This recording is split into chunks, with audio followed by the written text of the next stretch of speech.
Did 14 of the 17 Democrats who won elections in California's primaries on August 7, 2018 get arrested for election fraud and were their victories stripped? No, that's not true. The entire thing was made up by a left-wing satire site seeking to discredit conservatives and Trump supporters by goading them into sharing fake news. The report is not real. The story originated from an article published by America's Last Line of Defense on August 8, 2018 titled, "Breaking, 14 Democrats Arrested for Rigging Elections," yes, spelled like that, and which opened. Quote, 14 of the 17 Democrats who won elections in California's primary yesterday have had their victories stripped. They are now sitting in a federal jail on charges of election fraud. Democrats being removed means their Republican counterparts automatically advance to the finals in November. The 14 include 1 white guy, 4 Muslims and 9 Hispanics. Most of them are women. How they defrauded the election system is unknown, except for the Hispanics. They sent their illegal friends and families in vans all across the state to vote, sometimes a dozen times or more. End quote. Users on social media only saw this title, description and thumbnail. Quote, breaking, 14 Democrats arrested for rigging elections. The blue wave was awash.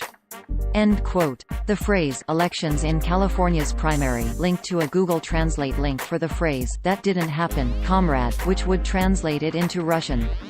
There were several other hints in the article indicating it was fake, such as the note in the header saying, information you probably shouldn't trust, and the category the article was in, which read candy-coated apples on satire sticks. The site also came with a clear satire disclaimer at the bottom of each article.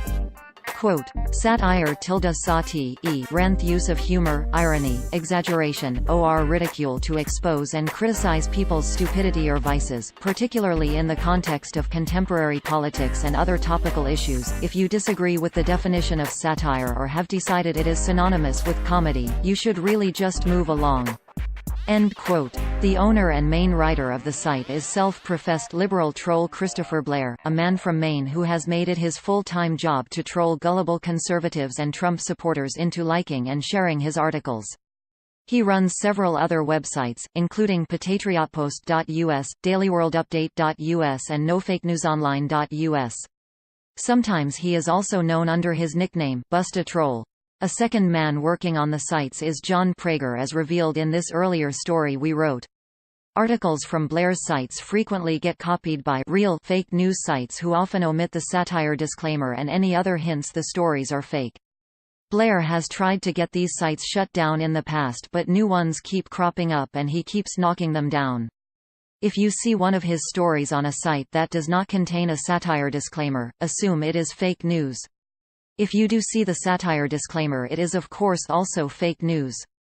We wrote about americaslastlineofdefense.org before. Here are our most recent articles that mention the site.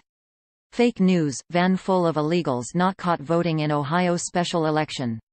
Fake news, breaking, Michael Cohen not caught on tape colluding with Hillary Clinton. Fake news, CNN did not fire Jake Tapper for assaulting Eric Trump. Fake news, Eric Trump did not get in a fistfight with a CNN anchor, nobody went to jail. Fake news, Muslim mayor did not cancel 4th of July in Hascontot, Minnesota.